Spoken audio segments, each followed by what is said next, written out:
السلام عليكم ورحمة الله وبركاته. ازيكم عاملين ايه؟ يا رب تكونوا دايما بألف خير وفي أتم صحة وفي أحسن حال يا رب. النهاردة يوم جديد وفيديو جديد، ويلا بقى نرفع الفيديو بالصلاة على الحبيب. اللهم صل وسلم وزد وبارك عليك يا حبيبي يا رسول الله.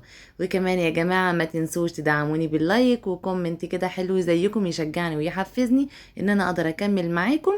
ويلا بقى بينا نبدأ الفيديو. بتعملي ايه يا هبة؟ انا بعمل يا جماعة النهاردة اطعام الطعام بس بشكل مختلف، مش زي ما بعمله كل مرة. بس للأسف يا جماعة انا المرة دي اتأخرت جدا جدا جدا على الاطعام في الشهر ده.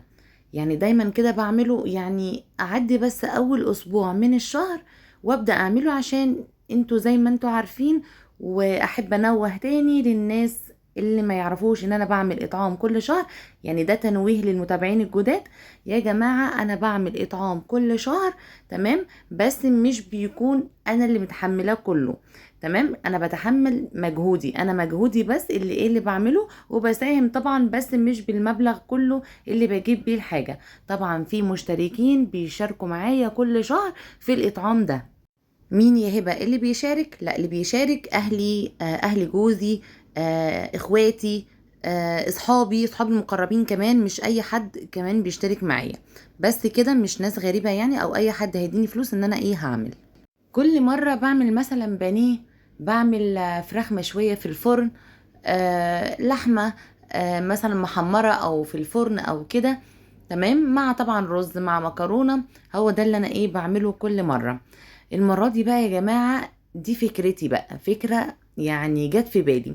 المهم زي ما انتم ما شايفين كده، جبت فراخ مشوية على الفحم شيش، ماشي. وكمان جبت كفتة مشوية.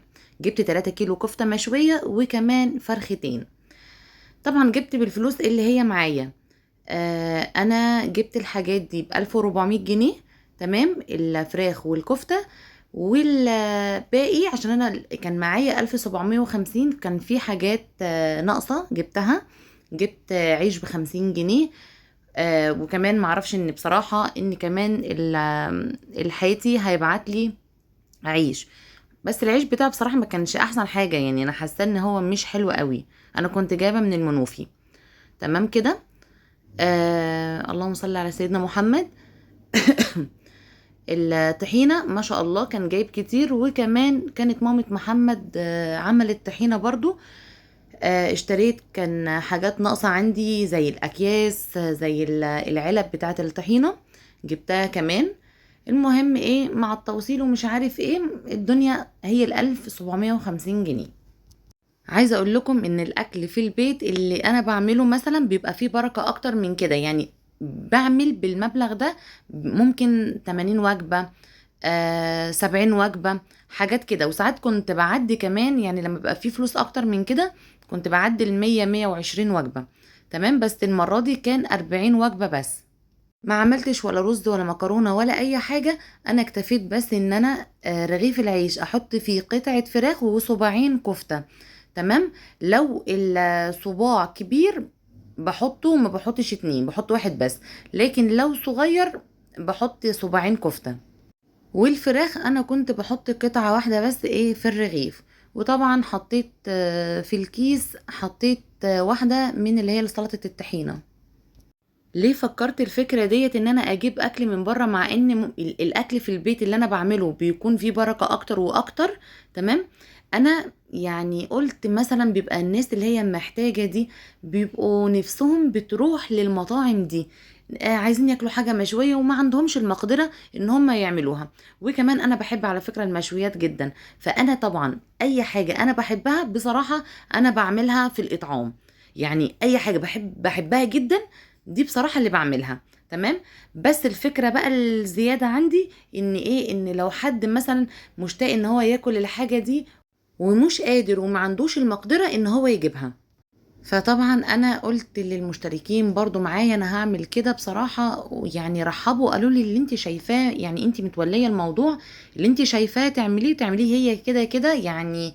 النية واحدة يعني، فاهمني؟ فهم سايبين لي بصراحة حرية الاختيار. وبرضو عايزه اقول لكم ان انا في مره جبت سمك فيليه من بره، تمام. برضو عملت سندوتشات كده سمك فيليه وعليها طحينة، والدنيا كانت تمام وزي الفل، والناس كانت مبسوطة جدا. والله يا جماعة الناس يعني بتفرح بأقل حاجة، أقسم بالله أقل حاجة ممكن تقدميها بيفرحوا بيها جدا، وبتبقى عندهم حاجة كبيرة قوي. وحتى انت لو جبت حاجة بسيطة فعند ربنا حاجة كبيرة جدا. عايزة اقول لكم بقى ان انا النهاردة كنت متضايقة جدا عشان ولادي مش موجودين. يعني عملت الإطعام وولادي مش موجودين. طبعا انا كنت قايله لكم ان هم مع مامة محمد. تمام. فجم الحمد لله النهارده، وبس بناتي راحوا عند ماما، يعني عايزين يشوفوها وكده، وراحوا ايه يقعدوا معاها عشان اختي هناك. فعايزه اقول لكم ان كل مره بيبقوا عاملين لي قلق ودوشه وهاتي يا ماما ونعمل يا ماما وبيبقوا فرحانين بصراحه جدا. بس ايه يعني انا بنبسط ان هم بيشوفوا حاجه زي كده، وان هم بيتعلموا حاجه زي كده. وعايزه اقول لكم بقى ان هم بيشاركوا كمان في الاطعام ده. بصوا انا معوداهم كده ان هم يعني كل يوم من مصروفهم يحطوا مبلغ، ان شاء الله جنيه، يعني اللي هي عايزه تحطه. يعني كل واحد عايز يحط حاجه يحطها، لكن هم ايه، يعني اقول لهم اقل حاجه حطوا ايه من مصروفكم جنيه في الحصاله، عشان انا عامله حصاله للاطعام ده. تمام. فقلت لهم الجنيه مش هيفرق معاكم حاجه.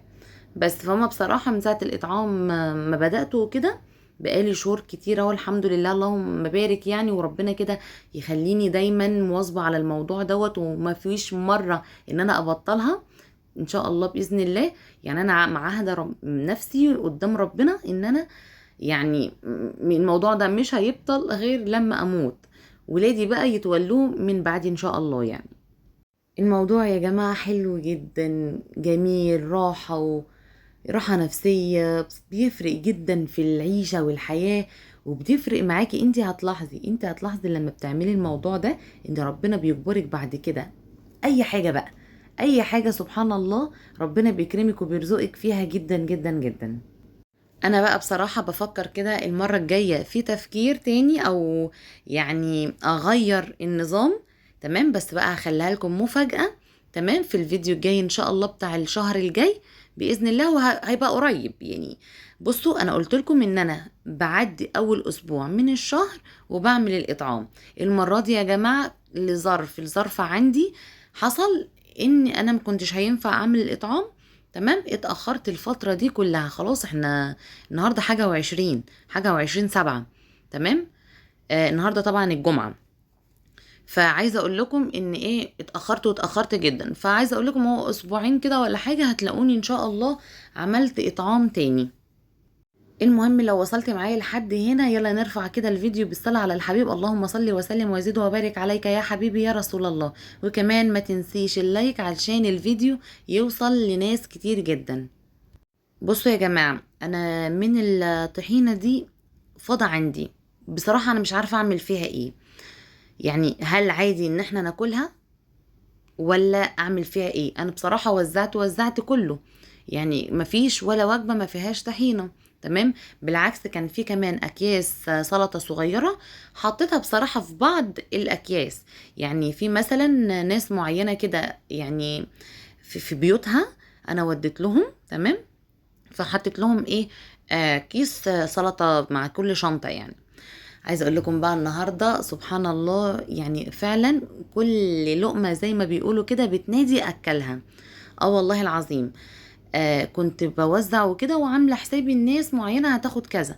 تمام. فانا كنت في واحد انا بدور عليه، سبحان الله الراجل دوت لما يعني بديله حاجه ربنا بيكرمني جدا. قعدت ادور عليه فما لقيتوش، فخلاص مشيت ووزعت كله ما فيش حاجه. جيت بقى في الاخر لقيت، دخلت من شارع اصلا مش المفروض ادخل منه، اقسم بالله لقيته. فرحت مدياله. راح واحد قال لي طب ممكن انا كمان؟ قلت له والله ما معايا تاني. كان خلص، كنت فعلا خلاص في ناس موعداها ان انا اديها، فمش هينفع ان انا ما ادهمش. فبعد ما مشيت شارع صعب عليا والله العظيم، رحت راجعه الشارع تاني. تمام. ورحت قلت له بس معلش اتفضل. قال لي انت مش قلتي مش معايا؟ قلت له والله العظيم ده كان حاجه رايحه الناس، فخلاص قلت مش مشكله، وجبه تخرج منهم ماشي، وهم يعني مش مشكله، هم يتعاملوا بقى كده مع بعض. فسبحان الله انا لما كنتش رجعت سبحان الله كنت هبقى متضايقه جدا، والموضوع ده كان هيبقى فارق معايا قوي قوي قوي، وهبقى شايله الهم كده ومش عارفه اعمل ايه يعني.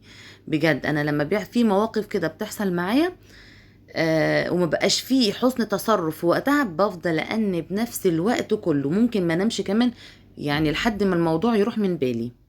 بس اللهم لك ألف حمد وألف شكر إن ربنا كده ألهمني إن أنا أعمل كده، اللي هو يعني أرجع تاني وأديله يعني وكده. هو يعني نصيبه نصيبه سبحان الله. وعايزة أقول لكم بقى إن أنا الناس دي لما رحت لهم قسما بالله ما لقيتهم مسافرين بلدهم وكده ومش موجودين. ما لقيتش غير فرد واحد بس هو اللي اديت له. فقلت الحمد لله وربنا كرم، كل واحد كان ليه نصيب او رزق في حاجة فاخدها، وكل الناس كانت مرضية والله كفاية فرحتي، كفاية فرحتي بجد اللي انا فيها بجد.